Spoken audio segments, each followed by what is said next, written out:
일단 뭐 재룡산업 같은 경우에는 제일 먼저 보이는 게 이 디지털 시그널이 제일 먼저 보이지. 3개월 단위로 하나 둘 셋 하나 둘 셋 하나 둘 셋 해가지고 이렇게 3개월 단위로 테스트하는 모습을 볼 수가 있고, 연동은 잘 되냐 봤더니 연동이 되게 잘 되지 지금. 연동이 잘 되고 있네. 그러면 얘도 이제 100% 작전주라는 거고, 그러면 지금 상태는 어떤 상태냐라고 했을 때 상신전자를 따라가는 그 차트가 지금 정확하게 만들어져 있는 상태니까 주가를 더 쳐 내리겠다. 얼마까지 내리겠냐? 10,000원이면 5,000원까지는 내릴 가능성이 있다. 지금 얘기를 하고 있는 거고, 요거보다는 조금 더 떨어진다라고 알고 있으면 될 것 같고, 떨어지게 놔둬야 되는 거지. 재룡전자도. 그러면 얘가 깨져서 지금 살아있는 상태이기 때문에 얘도 뭐 1년 3개월짜리일 거고, 그러면 6개월짜리를 당연히 기다려야 되는 거고, 재룡산업. 얘 같은 애가 이제 골치가 아픈 거지, 사실. 6개월짜리 기다리라고 하니까. 지금 6월달인데 12월 20일까지는 사지 말라고는 얘기거든, 얘. 아니면 최소 3개월을 기다려야 되는 거고. 그러면은 지금 한 달, 두 달이 지났으니까 그래도 한 달을 더 기다려야 되는 거기 때문에 얘는 좀 많이 기다려야 되네. 12월 달에 좀 가네. 아무튼 이런 상태고, 오늘 이제 주로 보고 있는 게 이 재무 상태 봐서 정의를 내리고 있는 일인데, 얘 같은 경우에는 그냥 우량주였던 거지. 그냥 돈을 꾸준히 버는, 그지? 매출이 뭐 증가하지도 않고 감소하지도 않고 그냥 꾸준히 돈을 버는. 그래서 분기 매출도 봤더니 뭐 한번 잠깐 성장성만 생겼다가 바로 죽어버리고 하는 거 보니까 그냥 우량주네. 재룡산업은 우량주. 다 이제 2분기 그게 나왔어. 우량주의 작전주인 거지, 얘는. 기관에 디지털 시그널이 있다는 거지, 지금. 그래서 얘는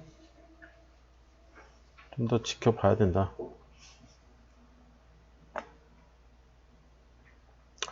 재룡산업 같은 경우에는 작전주, 저 시그널이 보이는 애들은 사실 이 3개월 중기 저항선 돌파를 써도 돼.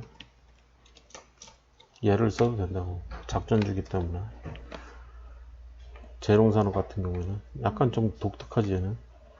오성첨단 소재는 저 위에서 내려오는 6개월짜리가 있기 때문에 3개월을 뭐 굳이 쓸 필요는 없는 거고, KM도 있기 때문에 굳이 쓸 필요가 없는 거고, 히림은 중기 기다리면 되고 상시는 6개월 기다리면 되지. 속도를 조금 낼 거야, 이번에는. 대연. 그래서 대연은 어떤 종목이냐 라고 봤을 때 이 정도면 약간 성장성이 약간 생긴 거 아니야? 우량주에서 뭐 이런 얘기는 할 수 있어. 왜 가온이 뜨냐? 대연을 집었는데. 그래서 대연 일단 연도는 작년에 우량주였는데 이 잡주성 우량주로 바뀐 케이스네, 얘는. 이제 2020년도 이거 적자도 났을 가능성이 있네. 근데 다행히 적자는 안 났네. 근데 이제 잡주성 우량주로 바뀌었다가 다시 이제 회복하고 있는 모습을 볼 수가 있는 거네. 그냥 우량주인 거지. 잡주성 우량주에서 우량주. 그냥 얘는. 다 이제 공시가 나오지 않았나? 그냥 공시가 나왔어도 잡주성 우량주에서 우량주로 약간 개선은 됐어, 대연이. 근데 뭐 월등한 실적을 뭐 자랑하고 그건 아닌 거지. 그래서 자기는 이제 2분기 실적을 한번 보자. 공시를 통해서. 그래서 하나가 있는데 얘는 뭐 없다는 거는 15% 미만이라는 거니까 오히려 희소식이야. 얘 입장에서는. 뭐야 이거. 대연을 봐야지. 뭐 대연도 없어. 음.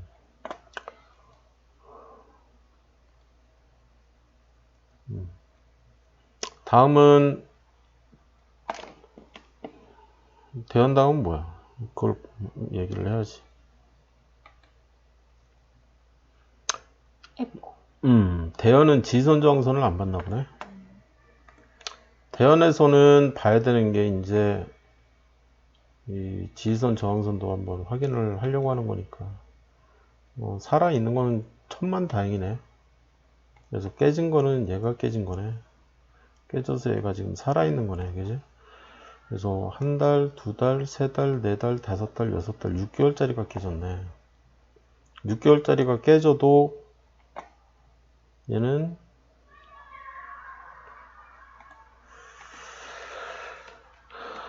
6개월 중장기 지지선이 깨진 거지. 이건 안 좋은 거지. 6개월짜리는 뭘 기다려야 되냐면 얘도 6개월을 기다리는 게 안전빵인데 3개월짜리를 써도 된다고. 이런 애들은. 그리고 한 달짜리를 써도 돼. 근데 급락 시 한 달 저항선 돌파 사용 가능이라고. 앞에 장대양분에 안 살아있어도 장당봉 없어도 돼.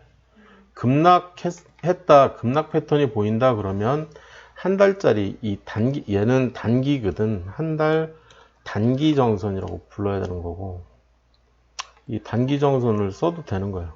그러면 모든 종목이 급락했을 때 한 달 단기 저항선 돌파로 사면 된다는 얘기야? 맞아. 아니 이 1년짜리는 안 되고 1년 이상 이런 거 깨지면 얘네들은 그러니까 못 쓰고 6개월 장기 얘도 써도 되는 거지. 6개월 중장기 지지선을 깨었을 때는 모두 급락 시 급락할 경우에 그냥 차츰차츰 벌어지면 이렇게 하는 게 아니고 그냥 폭삭. 한 달 내내 폭삭 이렇게. 그냥 폭삭. 삼성전자처럼 그냥 폭삭 주저앉은 그런 차트. 급락하면 써도 되지. 6개월 중장기 지지선. 이런 애들은 써도 돼. 다음은 에코.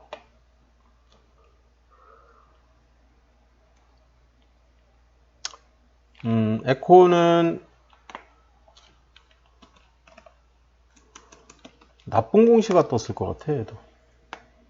지금 여기에 뜬 게 주주총회 소집이고, 얘도 실적 공시는 없네, 에코가. 실적이 굉장히 안 좋게 떴기 때문에 이런 공시, 이렇게 마이너스 14%짜리가 떴는데, 지금 우리는 계속 눈치만 보고 있었던 것 뿐이잖아. 한번 제대로 여기서부터 우리는 6개월짜리 기다려야지 해서 하나, 둘, 셋, 넷, 다섯, 여섯 해가지고 지금 맨 마지막까지 지금 이게 음봉이라서 안 샀던. 우리는 얘만 그래서 음봉이라서 또 밀고 이 밑으로는 사지 말아야지 했는데 그냥 폭삭 앉은 거지. 이렇게 폭삭 주저앉은 애들을 이제 한 달, 여기서도 이제 그 얘기 했었잖아. 한 달짜리 그냥 써도 된다고. 이렇게 반등하는 거. 그래서 에코는 그냥 한 달 저항선 돌파로 사도 돼. 뭐 어차피 지지선은 없기 때문에. 그러면 실적은 어떤가? 이 에코. 재무추이를 먼저 보면 영업이익이 이제 마이너스 20%고 매출이 37%이기 때문에 얘는 매출만 성장률인 거지. 매출만. 에코는. 근데 사실 저 정도면은 우량주 취급을 해도 상관은 없지. 문제는 뭐냐면 얘가 성장주였다는 게 문제인 거야. 성장주에서 우량주로 바뀌었기 때문에 문제인 거지. 사실 이 우량주라고 하기보다는 매출만 성장주인 거지. 매출만 성장주. 이 영업이익이 깨져버리면 주가는 이제 우량주 취급을 받기 때문에 나 같은 경우에는 개인적으로 매출만 성장주도 성장주 취급을 해주지만 일반 대중은 매출만 성장주는 이 우량주 취급만 해주고 성장주 취급은 안 해줘. 그래서 카카오 게임즈나 SK IT 같은 경우에도 매출만 성장주, 그러니까 영업이익이 확 줄어들어 버리면 이제 실망을 한다는 거지. 그러다가 이제 다음에 이제 이 영업이익이 다시 살아나면 또 환호를 하는 거고. 에코는 지금 아직은 답이 안 나온다. 이것만 봐서는. 그래서 사실 에코는 이제 저기에는 안 나오기 때문에 기업 분석으로 들어가서 재무제표로 들어가서 이 밑에 있는 얘를 봐야 되는 거지. 그래서 기존에는 663에서 뭐 어쩌고저쩌고 37%가 나오고 거기에 영업이익은 마이너스 20%. 이건 뭐야 이거? 아, 이게 1사분기인 거지. 1사분기. 1사분기 때 이렇게 찍은 거지. 성장은 하지만 이익은 줄어드는. 똑같은 장면이 저번에도 찍혔어. 뭐? 이 장면이. 어떤 장면? 이 에코를 보다 아 이건 또 뭐야? 아, 그래? 아니, 나는 이제 이 얘기를 하고 싶었는데, 당연하다는 듯이 얘기를 하고 싶었는데, 성장성이 이렇게 있다가, 얘는 이제 초고속 성장주를 찍다가, 그러니까 초고속 성장주에서 우량주로 가버린 거잖아. 에코가 참 되게 안타까운 종목이지, 어떻게 보면. 얘는 성장주가 아니라 초고속 성장주였던 거지. 그래서 지금 계단 하락이 거의 2계단 하락을 한 것처럼 느껴지는 이제 실적을 찍어버리니까 이제 실망을 하는 거지. 2분기 때는 얘는 또 적자 전환하지 않았을까? 지지선이 없어. 무슨 얘기냐면 지금 지하실이야, 얘는. 그래서 지하실이기 때문에 지옥으로 향하는 중인 거지. 굉장히 위험한 종목이야. 뭐 그렇게 표현을 할 수도 있지. 얘는 지옥행인 거지 지금. 그래서 굉장히 조심해야 돼. 얘는 굉장히 조심해야 돼. 마지막으로 그 바닥이 지금 아직 확인이 안 됐기 때문에 굉장히 조심해야 돼. 그래서 이런 종목은 6개월 이상의 중장기 저항선이 돌파되고 장대 양봉이 나오고 그거 기다린 다음에 돌파 후 눌림목에서 차라리 사는 게 나을 수도 있어요. 얘는 한 번 더 두드리는 걸 추천을 하는 거지. 얘는 굉장히 위험한 종목이라서 그래. 그러니까 이 지지선이 없는 것 자체가 굉장히 위험한 거야, 이거. 이게 굉장히 위험하다고, 이거 위험. 지지선이 없다는 것은 어떻게 보면은 상향을 해본 적이 없다는 거지. 우상향이 그치? 상장 이후에. 다만 이제 돈을 꾸준히 벌었던 기업이니. 그리고 이제 여기서 우리가 이제 차트에서 조금 예상을 할 수 있는 것들은 있어. 얘가 이제 상장을 이렇게 했잖아. 그러면 시가가 3만 원이었어. 예를 들어서. 그러면 공모가가 15,000원이잖아. 예를 들면 반토막 났다고 쳐. 그러니까 얘는 이렇게 따까지는 갔는데 따상을 못하는 종목인 거지. 그렇게 이제 치고 15,000원이라고 가정을 하자고. 그럼 일단 최고점을 기준으로 해서 최고점을 기준으로 34,800원. 그러면 뭐 지지선이 무너졌다고 치자고.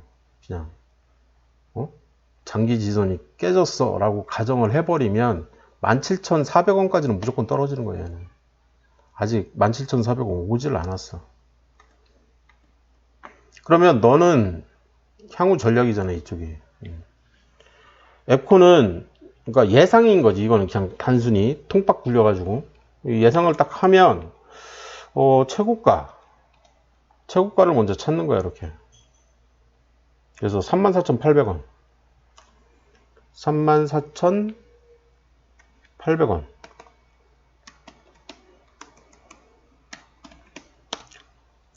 반토막.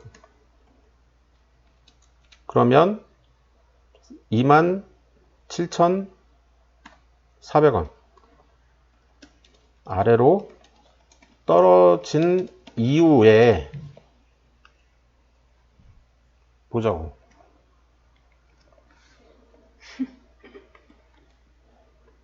얘는 이게 차라리 나아, 이게. 예. 그러니까 위에 있는 얘로 하든지 아니면 밑에 있는 얘로 하든지 이 둘 중에 하나로 하는 게 낫다고. 앱코는. 어차피 이제 지지선이 없기 때문에 그냥 가상의 지지선, 장기 지지선이라고 치고 반토막 그냥 난다. 이게 마음 편하지. 그러면 손절하려고 하다가도 이제 1,000원만 기다리면 되잖아. 그럼 얼마나 마음 편해. 마음 어이 편하잖아. 없네. 어이가 없어. 뭐라고 이제. 얘 이제 날라간다 이제 또 상하같이 뭐. 보자고. 코로나 끝나면 날아가려나? 뭐 코로나 얘가 좀 연관은 있지. 참 안타깝네. 앱코까지 했고 요 정도 한 다음에 나머지 몇 개나 남은 거야 도대체. 지금 이제 한국토지신탁부터 해서 많이 11번부터 남았네. 25번 한 15종목 정도가 더 남았네. 요거는 뭐 내일 이후에 또 차근차근 하자고. 그럽시다. 어차피 뭐 어차피 하락장이고. 하락. 어. 뭐 결론부터 얘기를 하면 하나씩 하나씩 폭발을 하는 게 내가 지금 이제 이게 관건이기 때문에. 그리고 이제 이 제일 중요한 거는 여기서 올라오는 이 하나, 둘, 셋, 넷, 다섯, 여섯 이 6개월짜리가 처음으로 깨졌을 때 이쪽이었던 거지, 이쪽. 그러면 이 주가, 이 향후 주가는 이 잘해야 횡보고 그러면 최고점이 나오고 그다음에 이제 이렇게 해서 떨어지면 요 사이를 횡보하나 보다 하다가 요 사이를 횡보하나 보다 아니면 하락할 수도 있겠다. 이렇게 좀 생각을 하고 있으라고 이거를. 그래서 하락 가능성에 더 무게를 두면서 횡보하면 땡큐 요 정도로. 그래서 요 날부터는 현금화를 좀 일부 하는 게 좋다. 그리고 나서 최고점을 기준으로 두 번째 고점 기준으로 내리걷을 때 걔가 지지선 역할을 해주면 이렇게 해서 그러면 이제 이 오른쪽이 되는 거지. 그러면 이 오른쪽에서는 다시 여기에서 뺀 그 돈을 집어넣어도 좋다. 그 이후에 나온 얘가 이 지지선이 또 깨져버리면 빨리 최저점과 그 전저점에서 뭐 하향하나 보다 이렇게 빨리 생각을 하고 돈을 빼기 시작해야 된다고. 여기서 이제 돈을 집어넣는다고 했잖아. 음. 여기서 물 타는 건 괜찮은 거야? 아니, 한 달 최소. 근데 우리 지금 물 타고 있는 애도 있잖아. 종목별로 다르지. 지금 이거는 이제 전체장을 보는 거잖아. 이게 무슨 얘기냐면 자기가 지금 질문을 잘했는데 어떤 얘기를 하는 거냐면 내가 리스크 매니지먼트 관련해서 얘기를 할 때 투자 쪽에다 집어넣나? 아마 그럴 거야.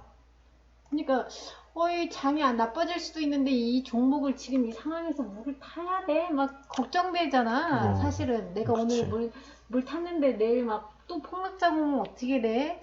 그럼 전체적으로 이렇게 다 폭락하고 상승한다고 할 때 그때 물타기를 해야 되나? 막 이런 고민이 생길 거 아니야.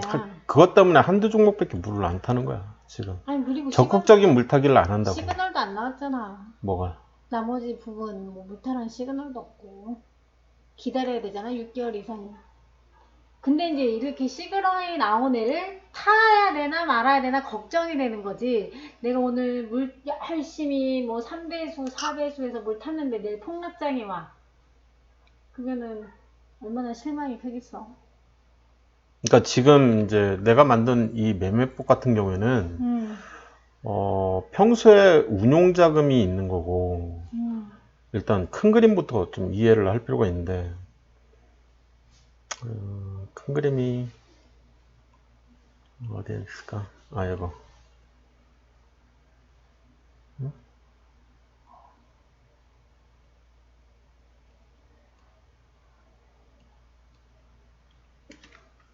어디 갔지? 방금?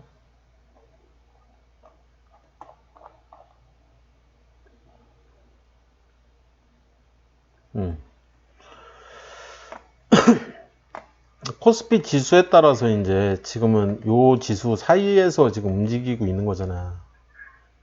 그러면 이제 예를 들어서 우리가 2억을 해.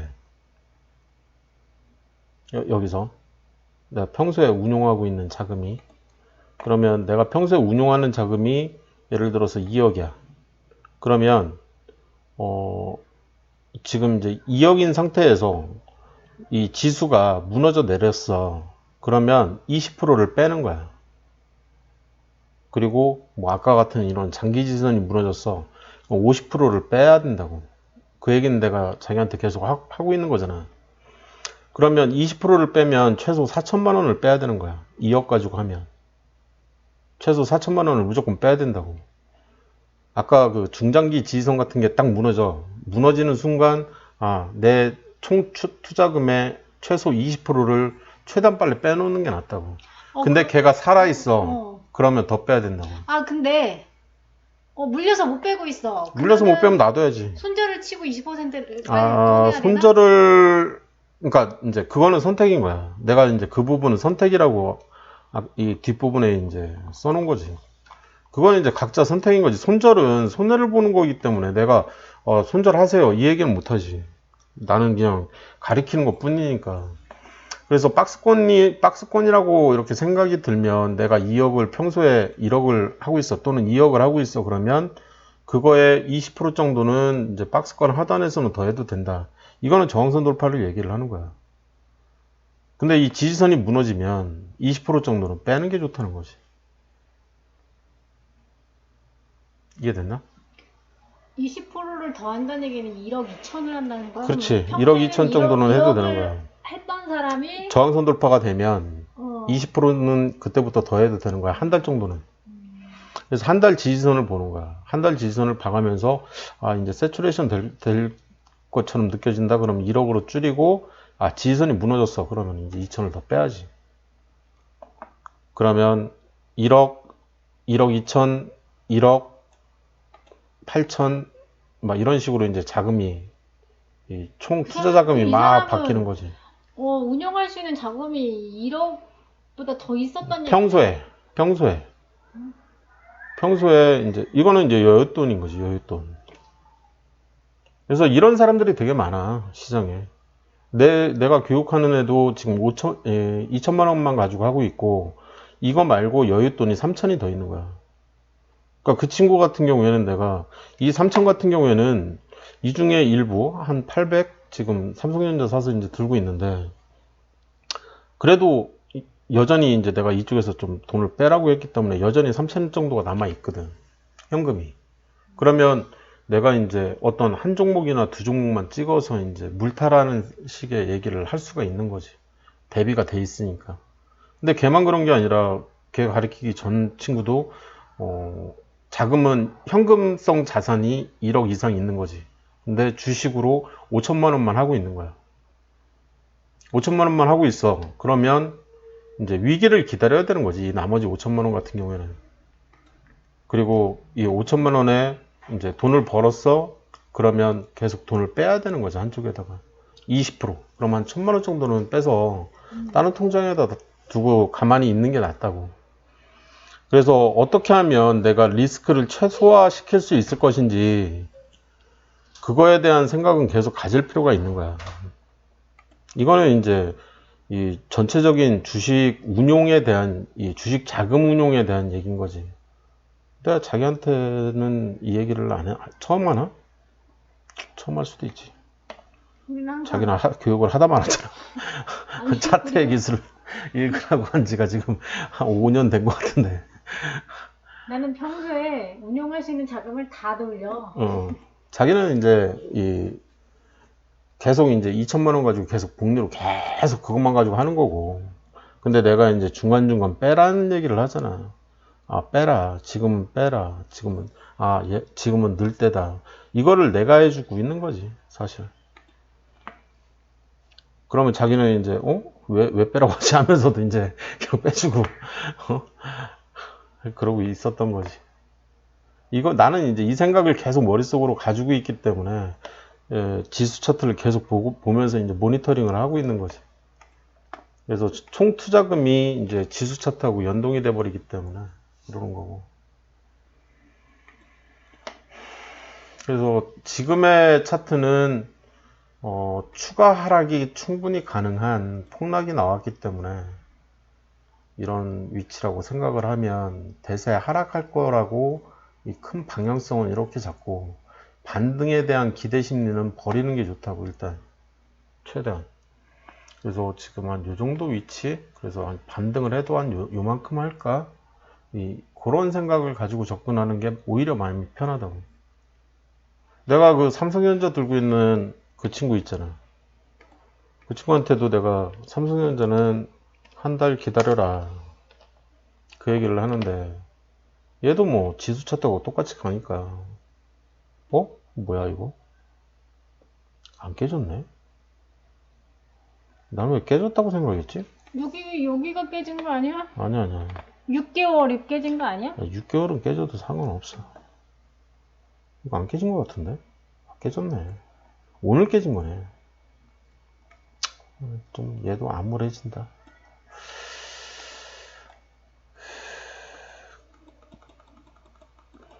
오늘 기간이 사서 괜찮아지는 거 아니야?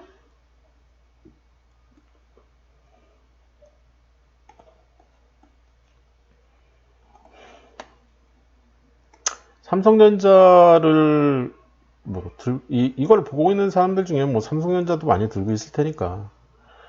내가 이제 어떤 얘기를 많이 하냐면 이 위기가 오면 이게 이제 코로나 위기니까 이 글로벌 위기가 또 오면 지금 이제 그게 내포되어 있기 때문에 그 공포 심리가 여전히 남아 있는 상태거든.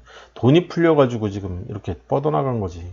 근데 이 공포 심리로 인해서 추가 하락이 또 발생을 하면 얘는 5만 원이야.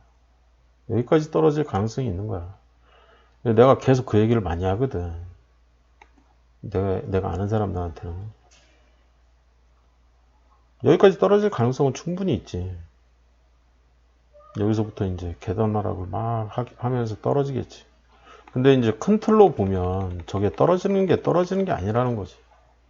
이 큰 그림으로 보면 여기서부터 이렇게 올라왔었던 거고 여기서부터 또 이렇게 올라왔었던 거고 쉽게 얘기하면 이제 여기서 이런 게 깨졌다. 깨질 수 있지. 그지? 그래서 차트를 항상 이렇게 좀 크게 큼직큼직하게 보는 연습을 하고 2001년도에는 어떻게 됐었나 이런 생각을 해야 되는 거거든. 여기서부터 올라갔다가 이게 지금 8,000원, 8,600원까지 올라갔다가 5,000원까지 떨어졌거든 지금. 이게 2001년도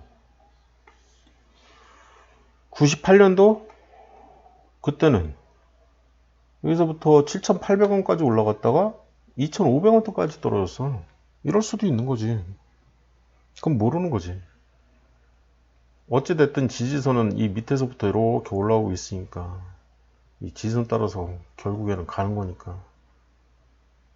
여기도 마찬가지지. 이 2018년 이때도 봐. 2018년 이때도 이렇게 회복되는 듯 해서 62,000원까지 갔다가 여기가 지금 42,000원이거든? 그럼 50%가 하락 아닌가 이거?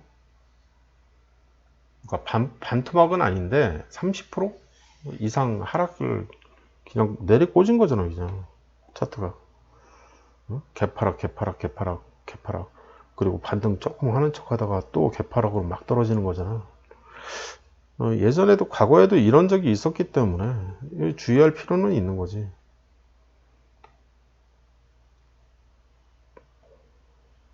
이게 뭐 불과 얼마 안 됐어. 이 차트 그린 지가. 그래서 과거 차트를 통해서 계속 배워나가고 어떻게 대응을 할까 그 고민을 하는 거지. 삼성전자를 내가 들고 있어 그러면 내가 항상 얘기하는 한 달짜리 있잖아. 한 달짜리. 여기서부터 한 달 가서 이 밑으로 안 사겠다. 요 밑으로는 안 사겠다지. 여기서부터 한 달. 여기서부터 한 달. 여기서 걸리네. 여기서. 요 밑으로는 안 사겠다. 또 여기서부터 또 한 달인 거지 이렇게. 그래서 밑으로. 내리코스. 요 밑으로는 또 안 사길 잘했지. 그러니까 나는 이제 요 타겟팅 언제 살래? 여기 이제 한 달짜리 나왔네 여기. 그지? 여기 여기 여기서 사면 되지. 이 이후에는 어떻게 됐는지 나도 몰라. 이 이후에는 어떻게 됐는지 나도 모르지만 이런 폭락이 나오면 뭐 그냥 한 달 기다리는 게 낫다. 한 달 뭐 못 기다리나? 한 달 기다리면 되지. 이쪽인가? 이쪽이네. 이때 사면 날은 저점에서 산 거다.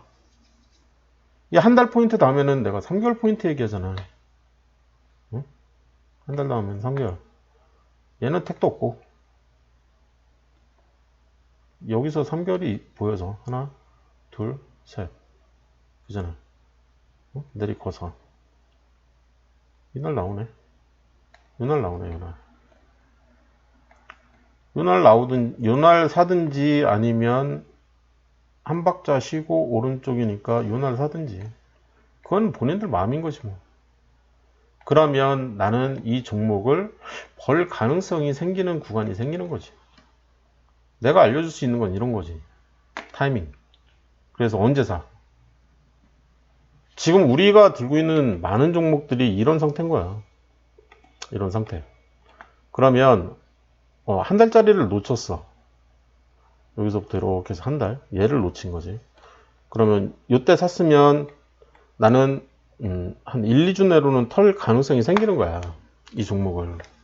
돈이 있을 때만 가능한 거지. 그렇지. 그래서 이제 적은 금액이 들어가 있는 종목들부터 하나씩 이렇게 해서 더 큰 돈을 만들고 더 큰 돈을 만들고 그런 방식을 취하라는 거지. 내 돈을 말은. 다 썼어. 어떡해. 그럼 뭐 그냥 멀뚱멀뚱 눈 뜨고 기다리고 있으면 돼. 우리가 들고 있는 전 종목은 우량주라고. 자기가 지금 우량주가 뭔지를 모르나 본데 이 우상향돼. 이 차트가 이 우상향한다고. 저점이 높아진다니까. 자기가 지금 이제 주식에서 손 딱 놓고 10년 그냥 다 묻어주잖아? 그러면 당연히 자산 가치는 높아지겠지. 그럴 가능성이 충분히 있지. 이 주식은 항상 고정돼 있으니까. 원화가 바뀌는 거니까. 그게 조금 헷갈릴 수도 있지. 여기까지만 하자.